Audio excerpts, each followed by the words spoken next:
Salut tout le monde, c'est Wok, aujourd'hui on se retrouve pour voir les buzzers. Alors déjà, c'est quoi un buzzer et à quoi ça sert? Eh bien un buzzer est composé d'une membrane métallique qui va vibrer quand on va lui mettre du courant. Quand cette membrane va vibrer, elle va déplacer l'air et créer un son. En fait, vous l'aurez compris, un buzzer c'est tout simplement un composant qui va nous permettre d'avoir un signal sonore. Alors, un buzzer, vous en avez déjà tous entendu un, que ce soit quand vous reculez avec votre voiture, dans votre réveil, ou même les détecteurs de fumée. Alors maintenant, il existe deux types de buzzers, les buzzers actifs et les buzzers passifs. La différence, c'est que les buzzers actifs ont besoin d'une tension continue pour fonctionner, alors que les buzzers passifs ont besoin d'une tension alternative.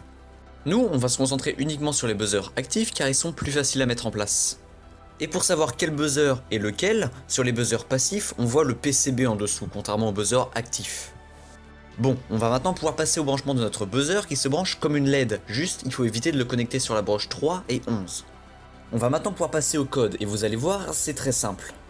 On commence par initialiser notre broche en tant que sortie, et pour créer un son, on va utiliser la commande tone. Cette fonction attend deux arguments. Le premier, c'est le pin sur lequel le buzzer est branché, et le deuxième, c'est la fréquence. Et on peut aussi, si on le souhaite, rajouter un troisième argument qui est la durée. Je vous propose maintenant de faire un petit code qui fait que lorsqu'on appuie sur un bouton poussoir, le buzzer bip. Pour cela, on commence par initialiser et câbler notre bouton poussoir. Si vous ne savez pas comment faire, je vous invite à regarder l'épisode 4. Et maintenant, quand on clique sur le bouton, on va demander à notre buzzer de biper. Mais il nous manque une info, la fréquence. L'être humain est normalement capable d'entendre des fréquences allant de 20 à 20 000 Hz. Alors du choix, on en a. Pour ma part, je vais utiliser une fréquence de 500 Hz, mais vous pouvez utiliser n'importe quelle fréquence du moment qu'elle est comprise dans le spectre sonore humain. Et voici le résultat. Maintenant, on peut s'amuser à créer une alarme. Pour cela, on va utiliser deux boucles forts afin de pouvoir balayer tout un spectre sonore. Ici, on crée deux boucles allant de 200 à 3000 Hz. Dans notre première boucle, on dit qu'on incrémente notre variable de 1.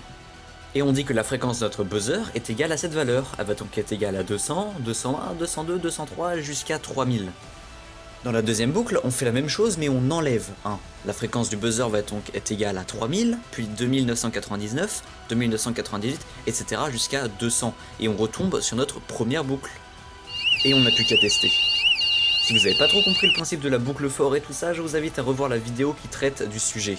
Bien, comme vous pouvez le voir, c'est vraiment très facile d'utiliser un buzzer. Mais attention, il ne faut pas confondre buzzer et haut-parleur. Un buzzer est, selon moi, fait pour transmettre une information, un signal sonore.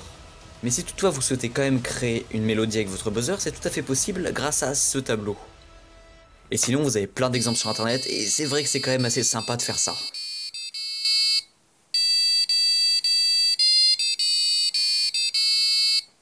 Sur ce, j'espère vraiment que la vidéo vous aura plu, et on se dit à la semaine prochaine pour voir les électroaimants.